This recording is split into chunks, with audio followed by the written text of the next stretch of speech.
ನಮಸ್ಕಾರ. Price the Lord Jesus. ಎಲ್ಲ ನನ್ನ ಪ್ರೀತಿಯ ದೇವಜನರೇ, ನನ್ನ ಪ್ರೀತಿಯ ಸಹೋದರಿ ಸಹೋದರ, ದೇವಭಕ್ತರೇ, ಹಿರಿಯರೇ, ಮತ್ತೊಂದು ಶುಭ ದಿನದಲ್ಲಿ ನಿಮ್ಮೆಲ್ಲರೊಟ್ಟಿಗೆ ಜೀವ ಸ್ವರೂಪನಾದಂಥ ದೇವರ ವಾಕ್ಯಗಳನ್ನು ಧ್ಯಾನ ಮಾಡುವಂಥ ಮಹಾಕೃಪೆಯನ್ನು ನಿಮಗೂ ನನಗೂ ಕೊಟ್ಟಿದ್ದಕ್ಕಾಗಿ ನಾನು ದೇವರಿಗೆ ಸ್ತೋತ್ರ ಮಾಡುತ್ತೇನೆ. ಮತ್ತು ನೀವೆಲ್ಲರೂ ಚೆನ್ನಾಗಿದ್ದೀರೆಂದು ನಾನು ನಂಬುತ್ತಾ ಇದ್ದೇನೆ. ದೇವಜನವೇ, ಈ ದಿನದ ವಾಕ್ಯ ಪ್ರಕಾರವಾಗಿ ನಾವು ನೋಡುವಾಗ ನಮ್ಮ ಮುಖವನ್ನು ನೋಡಿ, ನಮ್ಮ ಜೀವಿತಗಳನ್ನು ನೋಡಿ ಅನೇಕರು ಅಂದುಕೊಳ್ಳುತ್ತಾರೆ, ಇವರಿಗೇನು ತೊಂದರೆ ಇದೆ, ಇವರು ಚೆನ್ನಾಗೇ ಇದ್ದಾರೆ, ಆರಾಮಾಗಿದ್ದಾರೆ ಅಂತ ಅಂದುಕೊಳ್ಳುತ್ತಾರೆ. ಒಂದು ವೇಳೆ ಕೆಲಸ ಮಾಡುವ ಜಾಗದಲ್ಲಾಗಿರ್ಬೋದು, ನಾವು ವಾಸ ಮಾಡುವ ಜಾಗದಲ್ಲಾಗಿರ್ಬೋದು, ಮದುವೆ ಮಾಡಿಕೊಟ್ಟ ಮನೆಯಲ್ಲಾಗಿರಬಹುದು, ಅವರಿಗೇನು ತೊಂದರೆ ಅಂತ ಅಂದುಕೊಳ್ಳುತ್ತಾರೆ. ಆದರೆ ಅವರ ನೋವು ಅವರಿಗೇ ಗೊತ್ತು, ಅವರ ಇಷ್ಟಗಳು ಅವರಿಗೇ ಗೊತ್ತಿರುತ್ತವೆ. ಈ ಮಾತು ದೇವರಾತ್ಮನು ನನ್ನೊಟ್ಟಿಗೆ ಯಾಕೆ ಹೇಳುತ್ತಿದ್ದಾರೆಂದರೆ, ಅನೇಕರು ಹೇಳಬಹುದು, ಉಪವಾಸ ಮಾಡುವುದು ಹೀಗೆ, ಪ್ರಾರ್ಥಿಸುವುದು ಹಾಗೆ, ಇದು ಸರಿ ಇಲ್ಲ, ಅದು ಸರಿ ಇಲ್ಲ, ಹಾಗೆ ಮಾಡುವುದು ಸರಿ ಇಲ್ಲ, ನಾವು ಮಾಡುವುದು ಸರಿ, ಅವರು ಮಾಡುವುದು ಸರಿ ಇಲ್ಲ ಎನ್ನುತ್ತಾ ಇರುತ್ತೇವೆ. ಆದರೆ ಇವತ್ತು ಉಪವಾಸದ ಕುರಿತಾಗಿ ದೇವರು ಒಂದು ಪ್ರಶ್ನೆಯನ್ನು ನಮ್ಮ ಬಳಿಯಲ್ಲಿ ಕೇಳುತ್ತಿದ್ದಾರೆ. ಆ ಪ್ರಶ್ನೆ ಏನೆಂದರೆ, ನಾನು ನೇಮಿಸಿದ ಉಪವಾಸ ದಿನವು ಇದೋ? ಈ ರೀತಿಯಾದಂಥ ಉಪವಾಸ ದಿನವು ಇಂಥದೋ? ಅಂದರೆ ದೇವರು ಕೇಳುವ ಒಂದು ಪ್ರಶ್ನೆಯಲ್ಲಿ ಎಂಥ ಉಪವಾಸ ನಾವು ಮಾಡಬೇಕು, ದೇವರಿಗಿಷ್ಟವಾದ ಉಪವಾಸ ಯಾವುದು ಎನ್ನುವುದನ್ನು ನಮಗೆ ತಿಳಿಯಪಡಿಸುತ್ತದೆ. ಹಾಗಾದರೆ ಬನ್ನಿ, ಈ ದಿನದ ಮುಖ್ಯವಾದ ವಾಕ್ಯದೊಟ್ಟಿಗೆ ಬಲವಾದ ದೇವರ ಸಂದೇಶವನ್ನು ಕೇಳಿಸಿಕೊಳ್ಳೋಣ. ಯೆಶಾಯನ ಪ್ರವಾದನೆಯ ಗ್ರಂಥ 58ನೇ ಅಧ್ಯಾಯ 3ನೇ ವಚನ. ನಾವು ಉಪವಾಸ ಮಾಡಿದ್ದೇವೆ, ನೀನು ಏಕೆ ಕಟಾಕ್ಷಿಸಲಿಲ್ಲ? ನಮ್ಮ ಆತ್ಮವನ್ನು ಕುಂದಿಸಿಕೊಂಡಿದ್ದೇವೆ, ನೀನು ಗಮನಿಸದಿರುವುದೇಕೆ ಅಂದುಕೊಳ್ಳುತ್ತಾರೆ. ಪ್ರಿಯ ದೇವಜನವೇ, ಈ ಒಂದು ವಾಕ್ಯದಲ್ಲಿ ಮನುಷ್ಯನು ದೇವರನ್ನು ಪ್ರಶ್ನಿಸ್ತಾ ಇದ್ದಾರೆ. ನೋಡಿ, ಕೆಲವು ಸಾರಿ ಪ್ರಶ್ನಿಸುವಾಗ ಉತ್ತರ ಸಿಗುತ್ತದೆ. ನಿಮ್ಮ ಬಳಿಯಿಂದ ನನಗೇನಾದರೂ ಇನ್ಫಾರ್ಮೇಷನ್ ಬೇಕಂದರೆ ನಾನು ನಿಮ್ಮನ್ನು ಪ್ರಶ್ನೆ ಕೇಳಬೇಕು. ಇಂಟರ್ವ್ಯೂಗಳಿಗೆ ಹೋಗುವಾಗ, ಕೆಲಸಕ್ಕೆ ಹೋಗುವಾಗ ಫಸ್ಟು ನಾರ್ಮಲ್ ಆಗಿ ಸಾಧಾರಣವಾಗಿ ಕೇಳುವಂಥ ಒಂದು ಪ್ರಶ್ನೆ ಏನಂದರೆ, tell me about your self. ನಿಮ್ಮ ಕುರಿತಾಗಿ ನೀವೇ ನನಗೆ ಪರಿಚಯ ಮಾಡಿಕೊಡಿ ಅಂತ ಹೇಳುತ್ತಾರೆ. ಆಗ ಒಂದೇ ಒಂದು ಪ್ರಶ್ನೆ, ನಿಮ್ಮ ಕುರಿತು ನನಗೆ ಪರಿಚಯ ಮಾಡಿಕೊಡಿ, tell me about your self ಅಂತ ಹೇಳುವಾಗ ಆ ವ್ಯಕ್ತಿ ತನ್ನ ಹೆಸರು, ತನ್ನ ತಂದೆ ತಾಯಿ ಹೆಸರು, ತನ್ನ ಮನೆ, ಊರು, ತಾನು ಏನು ಓದಿದೆ, ತನಗೇನು ಇಷ್ಟ, ಇದೆಲ್ಲ ಹೇಳಬೇಕಾಗುತ್ತದೆ ಒಂದೇ ಒಂದು ಪ್ರಶ್ನೆಯಿಂದ. ಹಾಗಾದರೆ ದೇವರು ಯಾವಾಗ ನಾನು ನೇಮಿಸಿದಂಥ ಉಪವಾಸವು ಇಂಥದೋ ಎಂದು ಮರುಪ್ರಶ್ನೆ ದೇವರು ಕೇಳುವುದಕ್ಕೆ ಇವರು ದೇವರ ಹತ್ರ ಇಟ್ಟ ಡಿಮ್ಯಾಂಡ್.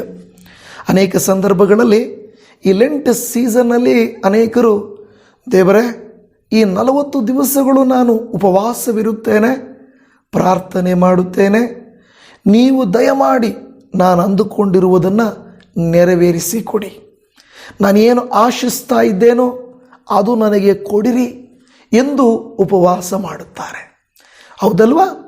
ದೇವರೇ, ಈ ಲೆಂಟನ್ ಸೀಸನಲ್ಲಿ, ಈ ಉಪವಾಸಗಳಲ್ಲಿ ನೀನೊಂದು ಅದ್ಭುತ ಮಾಡಬೇಕಪ್ಪ, ನೀನು ಮಾರ್ಗ ಮಾಡಬೇಕಪ್ಪ, ನೀನು ಶುಭ ಕಾರ್ಯಗಳನ್ನು ನಡೆಸಬೇಕಪ್ಪ ಅಂತ ಹೇಳಿ ಉಪವಾಸಗಳನ್ನು ಕೈಗೊಳ್ಳುತ್ತಾರೆ.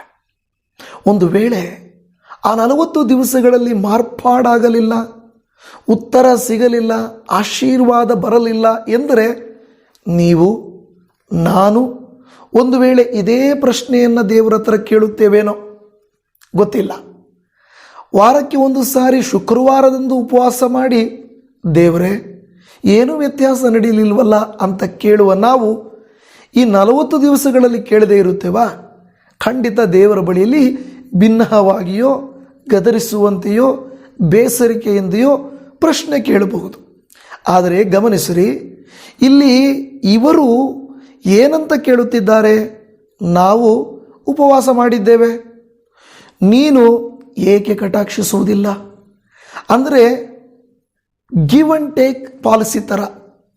ನಾನು ನಿನಗೆ ಕೊಟ್ಟಿದ್ದೀನಲ್ಲ, ನಾನು ಮಾಡಿದ್ದೀನಲ್ಲ, ನೀನು ಯಾಕೆ ಮಾಡಲಿಲ್ಲ?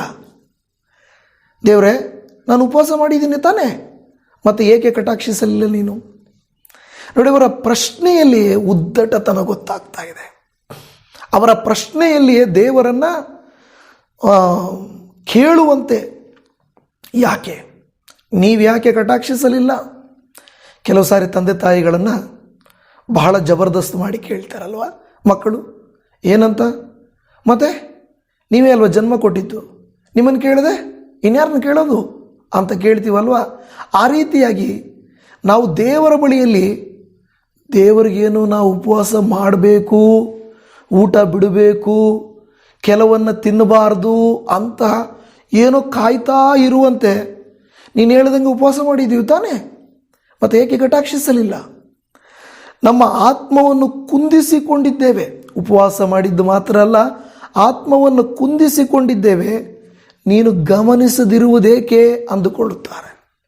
ನೋಡಿ ಎಂಥ ವಾಕ್ಯ!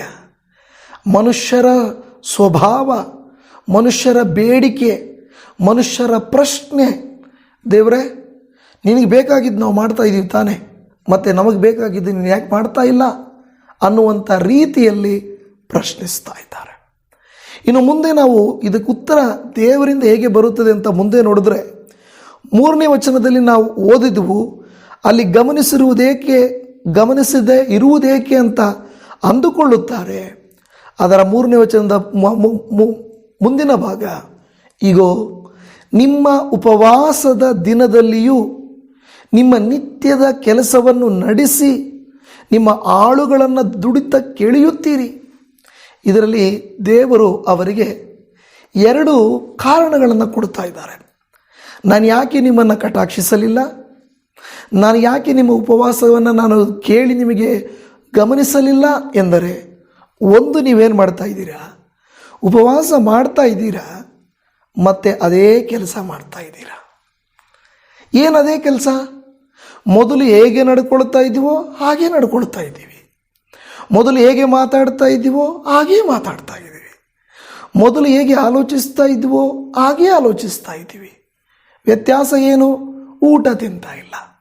ಇಲ್ಲವೇ ದೇವರೇ, ನಿನಗೆ ನಾನ್ ವೆಜ್ ಇಷ್ಟ ಇಲ್ಲ ತಾನೇ, ಸ್ವೀಟ್ಗಳು ತಿನ್ನಬಾರ್ದು ತಾನೇ, ನಾನು ಹಾಗೆ ಇರಬಾರ್ದು ತಾನೇ, ಆಲಯಕ್ಕೆ ಹೋಗಬೇಕು ತಾನೇ, ಇಷ್ಟೇ ತಾನೇ ನಿನಗೆ ಬೇಕಾಗಿರೋದು, ನಿನಗೇನು ಬೇಕೋ ಅದು ಮಾಡಿದ್ದೀವಿ, ನಮಗೇನು ಬೇಕೋ ಅದು ಮಾಡು. ಆದರೆ ದೇವರು ಕೇಳ್ತಾ ಇದ್ದಾರೆ ಏನಂತ? ಮೊದಲನೇದು, ನಿಮ್ಮ ಉಪವಾಸ ಮಾಡಿದ್ದೀರಾ ನಿಜಾನೇ, ಆ ದಿನದಲ್ಲಿ ನಿಮ್ಮ ನಿತ್ಯ ಕೆಲಸವನ್ನು ನಡೆಸಿ. ಫಸ್ಟ್ ಈ ಕೆಲಸ ಅಂದರೆ not only work or job, ನಿಮ್ಮ ಜೀವನ ಇದ್ದ ಹಾಗೆ ಇದೆ, ವ್ಯತ್ಯಾಸವೇನೂ ಇಲ್ಲ. ಅದೇ ಜೀವನ ಶೈಲಿ, ಅದೇ ರೀತಿ ನೀತಿ, ಅದೇ ಭಾವನೆಗಳು, ಅದೇ ಆಲೋಚನೆಗಳು, ಅದೇ ತೀರ್ಮಾನಗಳು. ವ್ಯತ್ಯಾಸ ಏನೆಂದರೆ ಉಪವಾಸ ಮಾಡ್ತಾ ಇದ್ದೀರಾ, ದೇವರೇ ಎಂದು ಕುಂದಿಸ್ಕೊಳ್ತಾ ಇದ್ದೀರಾ. 2ನೇದು, ನಿಮ್ಮ ಆಳುಗಳನ್ನು ದುಡಿಯುತ್ತ ಕೆಳೆಯುತ್ತೀರಿ. ಅಂದರೆ ಈಗ ನಾವು ಜನರನ್ನು ಹಾಗೆ ನಡೆಸಿಕೊಳ್ಳುತ್ತೇವೆ. ನಮ್ಮ ನಡವಳಿಕೆಯು, ನಾವು ಬೇರೊಬ್ಬರೊಟ್ಟಿಗಿರುವಂಥ ನಡವಳಿಕೆಯು ಒಂದೇ ರೀತಿಯಾಗಿದೆ.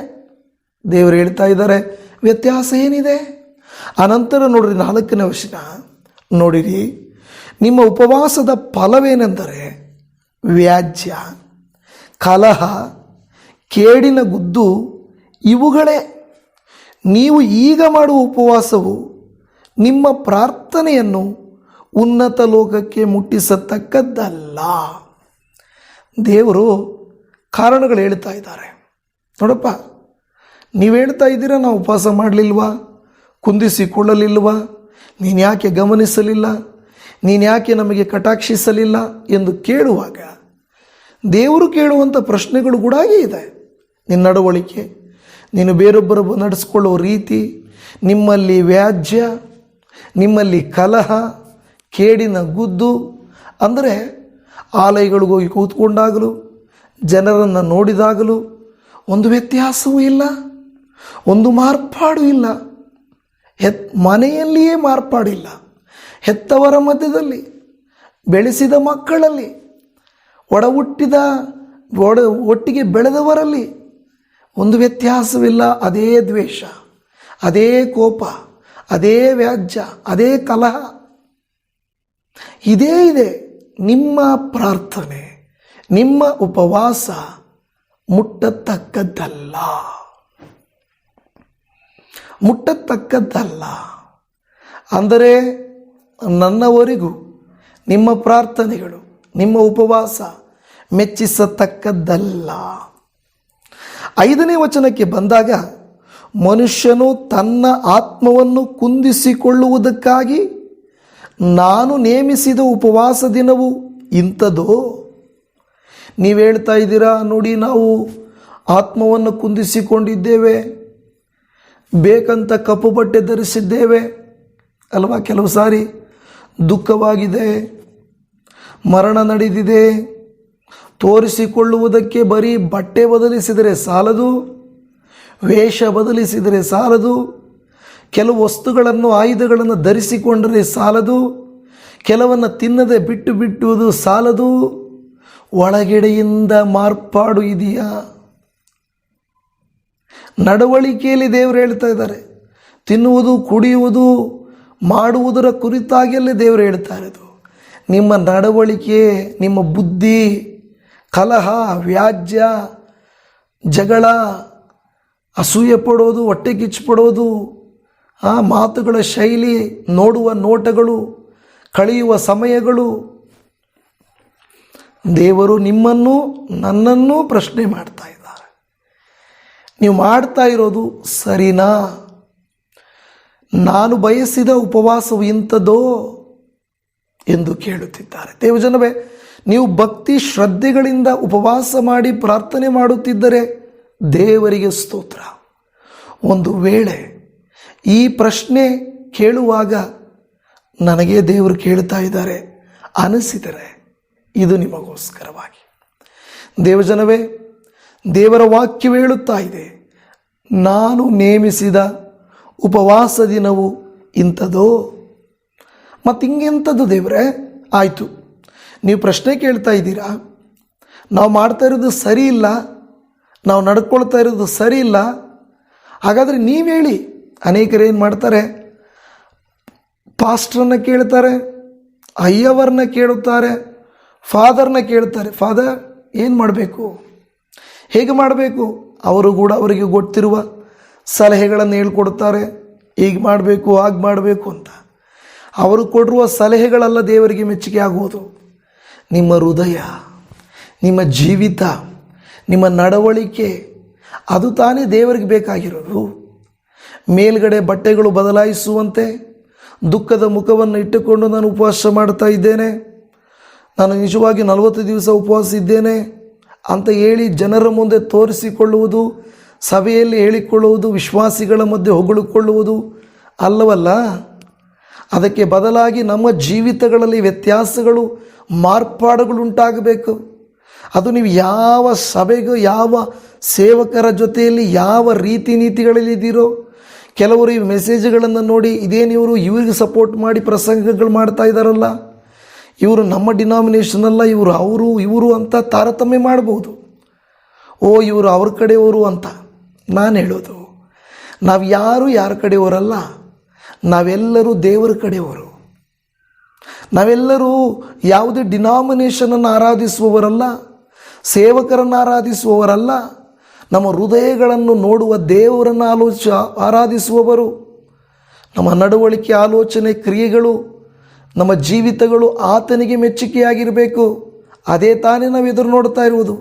ಹಾಗಾದರೆ ನೀವು ಕೇಳ್ಬೋದು, ಹಾಗಾದರೆ ದೇವ್ರಿಗೆ ಅದು ಇಷ್ಟ ಇಲ್ಲ ಅಂದರೆ ಇಷ್ಟವಾಗಿರುವುದು ಯಾವುದು ಅಂತ ಕೇಳುವಾಗ ದೇವರ ವಾಕ್ಯ 6ನೇ ವಚನದಿಂದ ಹೇಳುತ್ತದೆ, ನೋಡಿರಿ, ಕೇಡಿನ ಬಂಧನಗಳನ್ನು ಬಿಚ್ಚುವುದು, ನೊಗದ ಕಣ್ಣಿಗಳನ್ನು ಕಳಚುವುದು, ಜಜ್ಜಿ ಹೋದವರನ್ನು ಬಿಡುಗಡೆ ಮಾಡುವುದು, ನೊಗಗಳನ್ನೆಲ್ಲ ಮುರಿಯುವುದು, ಹಸಿದವರಿಗೆ ಅನ್ನವನ್ನು ಹಂಚುವುದು, ಅಲಿಯುತ್ತಿರುವ ಬಡವರನ್ನು ಮನೆಗೆ ಬರಮಾಡಿಕೊಳ್ಳುವುದು, ಬೆತ್ತಲೆಯವರನ್ನು ಕಂಡಾಗೆಲ್ಲ ಅವರಿಗೆ ಒದಿಸುವುದು.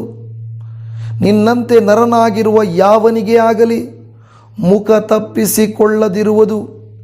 ಇವುಗಳೇ ನನಗೆ ಇಷ್ಟವಾದ ಉಪವಾಸ ವ್ರತವಲ್ಲವೇ?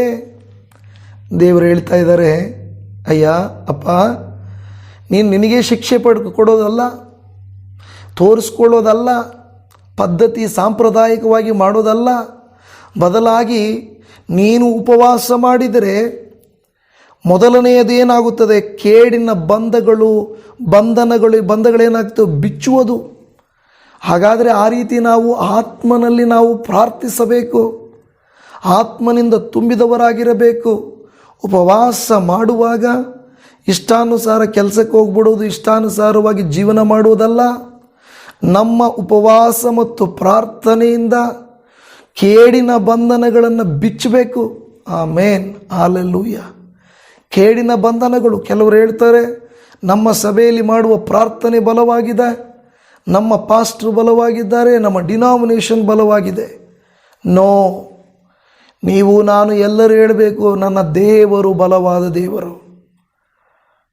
ಬೇರೊಬ್ಬರ ಕಡೆಗೆ ಅವರಿಗಿಂತ ನಾವು ಉತ್ತಮ, ನಾವು ಪರವಾಗಿಲ್ಲ ಅನ್ನುವಂಥ ಭಾವನೆ ಅಲ್ಲ ನಮಗೆ ಬೇಕಾಗಿರುವುದು.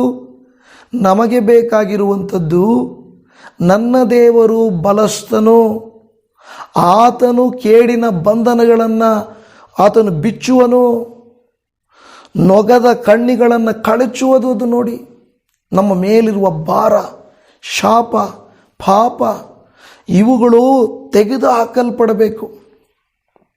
ಆಮೇನ್. ಪಾಪಗಳನ್ನು ಒತ್ತುಕೊಂಡೇ, ಪಾಪಗಳನ್ನು ಹಿಡಿದುಕೊಂಡೇ, ಪಾಪದಲ್ಲಿ ನಡೆದುಕೊಂಡೇ ನಾವು ಉಪವಾಸ ಮಾಡುತ್ತಾ ಇದ್ದೇವೆ ಎಂದು ಹೇಳಿದರೆ ಏನೂ ಪ್ರಯೋಜನ ಇಲ್ಲ. ಈ ದಿನಗಳಲ್ಲಿ ನಾನು ಸೇದುವುದಿಲ್ಲ, ಕುಡಿಯುವುದಿಲ್ಲ, ತಿನ್ನುವುದಿಲ್ಲ, ಜೀವಿಸುವುದಿಲ್ಲ, ಆದರೆ ಮುಗಿದ ತಕ್ಷಣ ಎಲ್ಲ ನಾನು ಮಾಡ್ತೀನಿ ಅಂತ ಅಂದುಕೊಳ್ಳಿದ್ರೆ ಯಾರಾದರೂ ದೇವಜನವೇ, ಹಾಗಾದರೆ ದೇವ್ರಿಗೆ ಗೊತ್ತು ಸ್ವಲ್ಪ ದಿನ ನೀನು ಭಕ್ತಿಯಿಂದಿದ್ದು ನಂತರ ನೀನು ಹೋಗ್ತೀಯ ಅಂತ ಗೊತ್ತು. ಆಗ ದೇವರು ಹೇಳ್ತಾನೆ, ನನಗೆ ಕೆಲವು ದಿನಗಳ ನಾಟಕ ಬೇಕಾಗಿಲ್ಲ, ಜೀವಿತ ಮಾರ್ಪಾಡಬೇಕು. ಸಹೋದರ, ಸಹೋದರಿ, ಯಾರಿಗೋಸ್ಕರ ಈ ನಾಟಕ? ಯಾರ ಮುಂದೆ ಈ ನಾಟಕ? ಸಂಪ್ರದಾಯದ ಮುಂದೆಯೋ, ಸೇವಕರ ಮುಂದೆಯೋ, ಯಾರ ಮುಂದೆ ಈ ಒಂದು ನಾಟಕ? ನಾಟಕ ಬೇಡ, ಜೀವಿಸೋಣ. ಕಥೆಯೆಲ್ಲ ಜೀವನ ಅಂದ ಹಾಗೆ ನಮ್ಮದು ನಾಟಕ ಬೇಡ, ಜೀವನ ಬೇಕು. ದೇವರು ವಾಕ್ಯ ಹೇಳುತ್ತದೆ, ನಿನ್ನ ಪ್ರಾರ್ಥನೆ ಉಪವಾಸ ಬಂಧನಗಳನ್ನು ಬಿಚ್ಚಬೇಕು, ಕಣ್ಣಿಗಳನ್ನು ಕಳಚಬೇಕು, ಜಜ್ಜಿ ಹೋದವರನ್ನು ಬಿಡುಗಡೆ ಮಾಡಬೇಕು. ಹಾಗಾದರೆ ನಾವಂಥವರೆಲ್ಲರಿಗೋಸ್ಕರ ಭಾರದಿಂದ ನಾವು ಪ್ರಾರ್ಥಿಸಿ ಉಪವಾಸ ಮಾಡುವಂಥವರು ಆಗಿರಬೇಕು. ಮಾತ್ರವಲ್ಲದೆ ಹೇಳ್ತದೆ, ಹಸಿದವರಿಗೆ ಅನ್ನವನ್ನು ಹಂಚುವುದು. ಓ, ಕೇವಲ ಈ ದಿನಗಳಲ್ಲಿ ಮಾತ್ರ ಕೈ ಚಾಚಿ ಕೊಡಬೇಕು, ಅನ್ನ ಹಾಕಬೇಕು ಅಂತ ಹೇಳ್ತಾರ? ಎಸ್, ಗಿವಿಂಗ್ ಈಸ್ ಇಂಪಾರ್ಟೆಂಟ್, ಕೊಡುವುದು ಬಹಳ ಮುಖ್ಯ. ಆದರೆ ಯಾರಿಗೆ ಕೊಡ್ತಾ ಇದ್ದೀರಾ? ಏನಕ್ಕೆ ಕೊಡ್ತಾ ಇದ್ದೀರಾ? ಯಾವಾಗ ಕೊಡ್ತಾ ಇದ್ದೀರಾ? ಕೇವಲ ಲೆಂಟ್ ಸೀಸನ್ನಲ್ಲಿ ಮಾತ್ರ ಬಡವರು ನೆನಪಿಗೆ ಬರ್ತಾರಾ? ಉಳಿದ ದಿನಗಳಲ್ಲಿ ಬರೋದಿಲ್ವಾ? ಉಳಿದ ದಿನಗಳು ಉಪವಾಸ ಮಾಡೋದಿಲ್ವಾ? ದೇವರ ವಾಕ್ಯ ಹೇಳೋದು, ಯಾವಾಗೆಲ್ಲ ನೀವು ಪ್ರಾರ್ಥನೆ ಮಾಡುತ್ತೀರೋ, ಯಾವಾಗೆಲ್ಲ ನೀವು ಉಪವಾಸ ಮಾಡುತ್ತೀರೋ, ಹಸಿದವರಿಗೆ ಅನ್ನವನ್ನು ಹಂಚುವುದರ ವಿಷಯದಲ್ಲಿ ನೆನಪಿಸಿಕೊಳ್ಳಿರಿ. ಅಲೆಯುತ್ತಿರುವ ಬಡವರನ್ನು ಮನೆಗೆ ಬರಮಾಡಿಕೊಳ್ಳುವುದು. ಹೌದು, ಬಹಳ ಪ್ರಾಮುಖ್ಯವಾಗಿರುವುದು ಅನ್ನ, ಅಲೆಯುತ್ತಿರುವ ಬಡವರಿಗೆ ಪ್ರೀತಿ, ಬೆತ್ತಲೆಯವರ ಕಂಡಾಗೆಲ್ಲ ಅವರಿಗೆ ಒದಿಸುವ ಬಟ್ಟೆ. ರೋಟಿ ಕಪಡ ಅವ್ರ ಮಕಾನ್.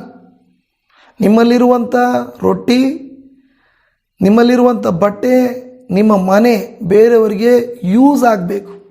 ಮನೆ ಕೊಟ್ಬಿಡೋದಲ್ಲ. ಆದರೆ ನಾನು ಹೇಳೋದು, ಮನೆಗೆ ಯಾವತ್ತಾದರೂ ಯಾರನ್ನಾದರೂ ಪ್ರೀತಿಯಿಂದ ಆಹ್ವಾನಿಸಿದ್ದೀರಾ? ನಿಮ್ಮ ಮನೆ ಪ್ರಾರ್ಥನೆಯ ಮನೆಯಾಗಿದೆಯಾ? ನಿಮ್ಮ ಮನೆ ದೇವರ ಮಹಿಮೆಗಾಗಿ ಉಪಯೋಗಿಸಲ್ಪಡುತ್ತಿದೆಯಾ?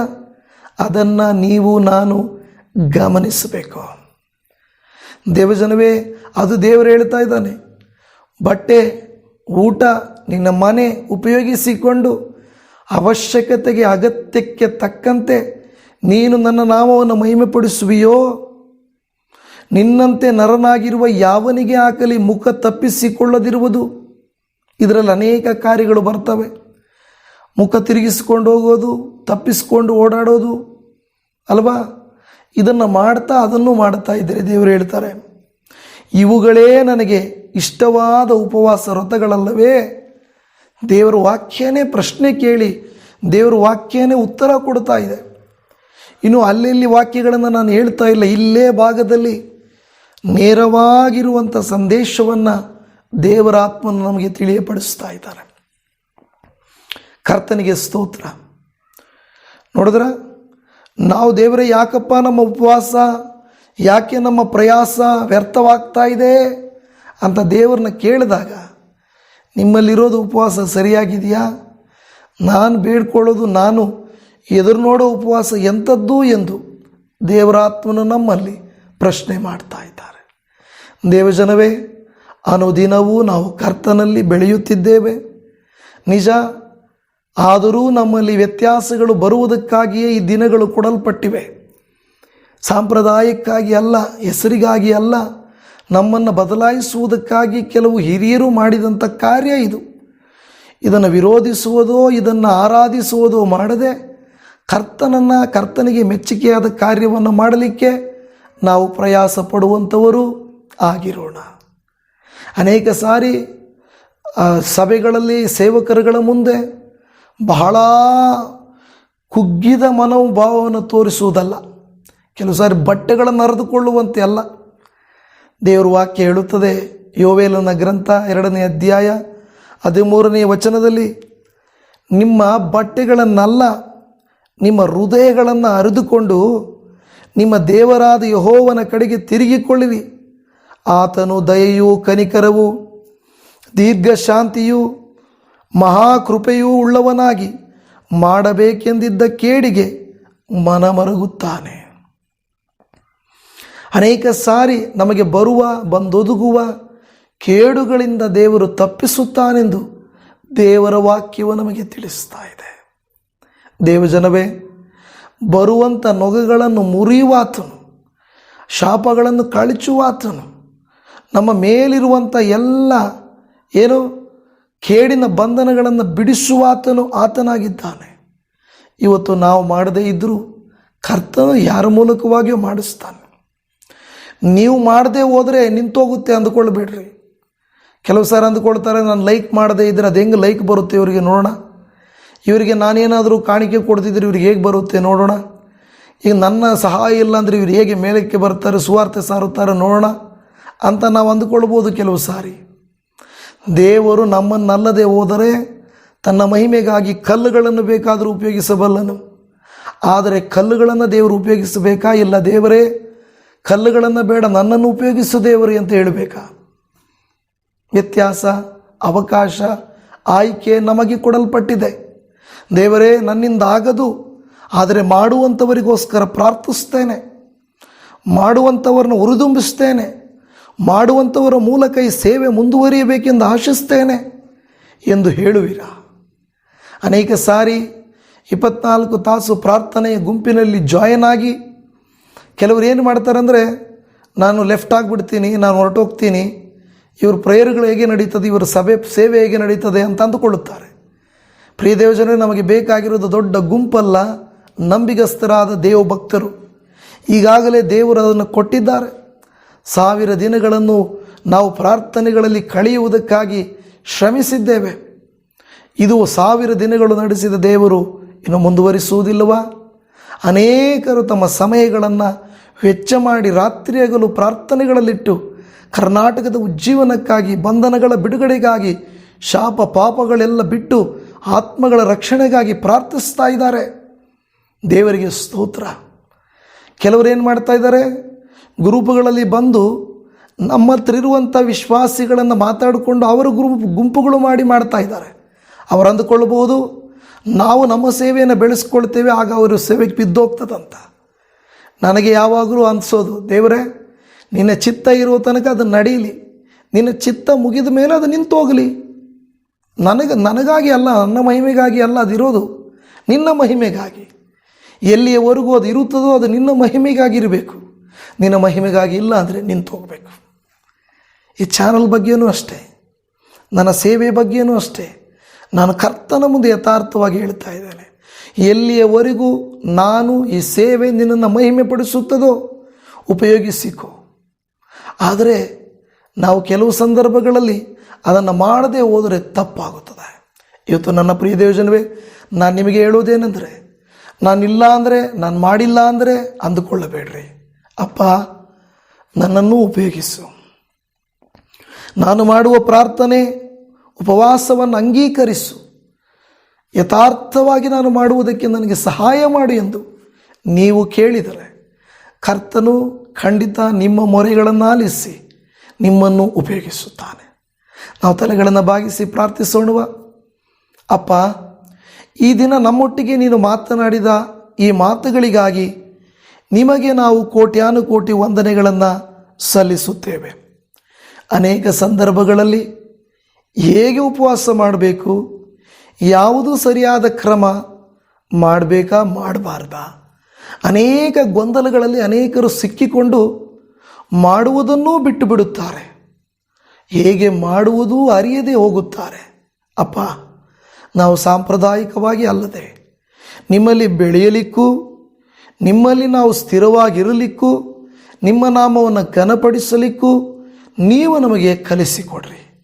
ಯೆಶಾಯನ ಪ್ರವಾದನೆಯ ಮೂಲಕ, ಯೆಶಾಯನ ಎಂಬ ಪ್ರವಾದಿ ಮೂಲಕ ನೀವು ನಮಗೆ ತಿಳಿಸಿದ ಈ ಕಾರ್ಯಗಳಿಗಾಗಿ ಸ್ತೋತ್ರ. ಭಕ್ತರು ಕೇಳುತ್ತಾರೆ, ದೇವರೇ, ನಾವು ಮಾಡಿದ ಉಪವಾಸ, ನಾವು ಮಾಡಿದ ಕುಗ್ಗುವಿಕೆ ಇದು ನಿನಗೆ ಇಷ್ಟ ಆಗಲಿಲ್ವಾ, ನೀನು ಯಾಕೆ ಉತ್ತರ ಕೊಡಲಿಲ್ಲ ಅಂತ ಕೇಳುವಾಗ ನಿನಗೇನಿಷ್ಟ ನೀವು ಕೇಳುವಂಥ ದೇವರಾಗಿದ್ದೀರಾ. ಅಪ್ಪ, ನೀವು ನನ್ನ ಮೂಲಕ ಹೇಳಿಸಿದಂಥ ವಾಕ್ಯ ಯಾರಿಗೆ ಯಾವ ರೀತಿ ಅರ್ಥವಾಯಿತೋ ನನಗೆ ಗೊತ್ತಿಲ್ಲ, ಆದರೆ ನೀವು ಮಾತನಾಡಿದ್ದೀರಾ ಎಂದು ನೆನೆಸ್ತೇನೆ. ಎಲ್ಲಿಯೇ ಆಗಲಿ ಮನುಷ್ಯರನ್ನು ಮೆಚ್ಚಿಸುವ ಕಾರ್ಯವನ್ನು ನಾವು ಮಾಡದೆ ನಾವು ಯಥಾರ್ಥವಾಗಿ ಮಾಡಬೇಕು. ಹಾಗಂತೇಳಿ ಮಾಡದೇ ಇರುವುದು ಕೂಡ ತಪ್ಪು. ಸಿಕ್ಕ ಅವಕಾಶಗಳನ್ನು ಸದ್ವಿನಿಯೋಗ ಮಾಡಿಕೊಂಡು ನಿಮ್ಮಲ್ಲಿ ಆತ್ಮೀಕವಾಗಿ ಬೆಳೆಯುವುದಕ್ಕೆ ನಮಗೆ ಕೃಪೆಗಳನ್ನು ನೀವು ತೋರಿಸಿರಿ ಎಂದು ಬೇಡಿಕೊಳ್ಳುತ್ತಾ ಇದ್ದೇವೆ. ದೇವರೇ, ನೀವು ಒಳ್ಳೆಯವರಾದ ಕರ್ತರಪ್ಪ. ನೀವು ಯಾವಾಗಲೂ ಪರರನ್ನು ಪ್ರೀತಿಸಬೇಕು, ದೇವರನ್ನು ಪ್ರೀತಿಸಬೇಕು ಎಂದು ಹೇಳಿಕೊಡುವ ದೇವರು. ನಮಗೂ ನಿನ್ನನ್ನು ಪೂರ್ಣ ಪ್ರಾಣ, ಶಕ್ತಿ, ಬುದ್ಧಿ, ಜ್ಞಾನದಿಂದ ಪ್ರೀತಿಸುವಂತೆಯೂ ಪರರನ್ನು ಹಾಗೆ ಪ್ರೀತಿಸುವಂಥ ಗುಣಗಳನ್ನು ನಮಗೆ ಅನುಗ್ರಹಿಸಿಕೊಡಿರಿ. ಆಗ ನಿಮ್ಮನ್ನು ಮೆಚ್ಚಿಸಿದವರಾಗಿ, ನಿಮ್ಮ ಇಷ್ಟಾನುಸಾರವಾಗಿ ನಾವು ಜೀವಿಸುವವರಾಗಿ ನಿನ್ನನ್ನೇ ಘನಪಡಿಸುವವರಾಗುತ್ತೇವೆ. ಅಪ್ಪ, ಯಾವುದೇ ಕೋಪ, ದ್ವೇಷ, ಅಸೂಯೆ, ಕಲ್ಮಶ, ವಿರೋಧಗಳು, ದ್ವೇಷಗಳು ಬಾರದ ಹಾಗೆ ಈ ವಾಕ್ಯಗಳನ್ನು ಕೇಳುವಂಥ ಎಲ್ಲ ದೇವಜನರಿಗೆ ಏಕ ಮನಸ್ಸನ್ನು ಅನುಗ್ರಹಿಸಿಕೊಡಿರಿ. ಈ ಸೇವೆಯ ಮೂಲಕ ನಿನ್ನ ನಾಮ ಮಹಿಮೆಯಾಗಬೇಕು, ಅನೇಕರಿಗೆ ಸುವಾರ್ತೆ ಮುಟ್ಟಬೇಕು, ಅನೇಕರಿಗೆ ಆಶೀರ್ವಾದವಾಗಬೇಕು. ಅಪ್ಪ, ಈ ಸೇವೆಯನ್ನು ಬಲಪಡಿಸಿರಿ. ಅನೇಕರು ಇದರಲ್ಲಿ ಕೈ ಜೋಡಿಸ್ತಾ ಇದ್ದಾರೆ, ಅವರ ಅಗತ್ಯಗಳನ್ನು ಪೂರೈಸಿರಿ. 24 ತಾಸು ಪ್ರಾರ್ಥನಾ ವೀರರನ್ನು, ಅವರು ಮಾಡುವ ಪ್ರಾರ್ಥನೆಗಳನ್ನು, ಪ್ರತಿದಿನ ನಮಗೆ ಕರೆ ಮಾಡಿ ನಮಗೋಸ್ಕರ ಪ್ರಾರ್ಥನೆ ಮಾಡಿರಿ ಅಂತ ಕೇಳುವಂಥ ವಿಚಾರಗಳನ್ನು ನಮ್ಮೊಟ್ಟಿಗೆ ಏಕೀಭವಿಸಿ ಕೊನೆಯ ಪ್ರಾರ್ಥನೆಯಲ್ಲಿ ಪ್ರಾರ್ಥಿಸುವವರನ್ನು, ಅವರ ಕುಟುಂಬಗಳನ್ನು, ಅವರ ಮಕ್ಕಳನ್ನು, ಅವರ ಕೆಲಸಗಳನ್ನು, ಅವರ ಪ್ರಯತ್ನಗಳನ್ನು ಆಶೀರ್ವದಿಸು.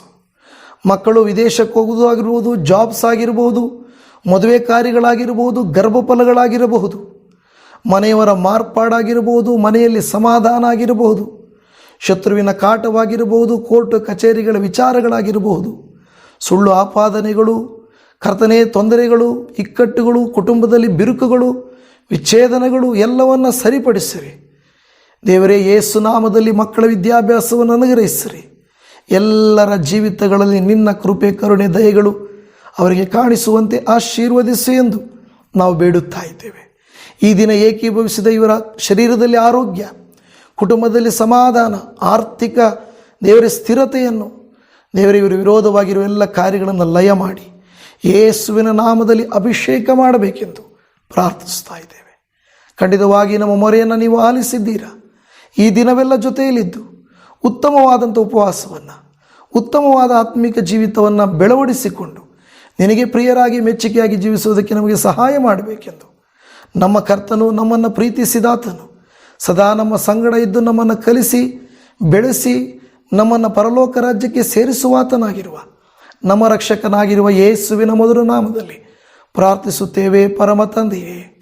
ಆಮೇನ್, ಆಮೇನ್, ಆಮೇನ್. ನನ್ನ ಪ್ರೀತಿಯ ದೇವಜನವೇ, ಇದುವರೆಗೂ ದೇವರ ವಾಕ್ಯಗಳನ್ನು ಶ್ರದ್ಧೆಯಿಂದ ಕೇಳಿ ಪ್ರಾರ್ಥನೆ ಮಾಡಿದಂಥ ನಿಮ್ಮನ್ನು ಆತನು ಗಮನಿಸಿದ್ದಾನೆ.